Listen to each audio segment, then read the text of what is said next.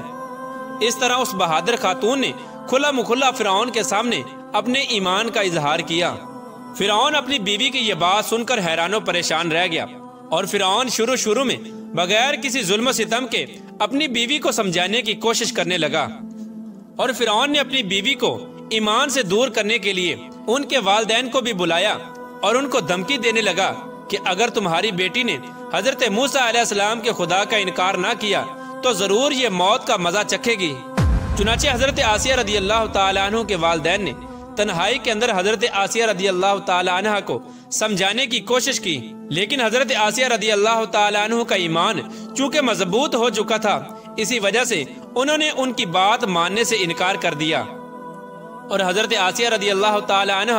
اپنے والدین سے کہنے لگی کہ میں اللہ تبارک و تعالیٰ کی وحدانیت کا انکار نہیں کر سکتی، بے شک وہ سچا رب ہے۔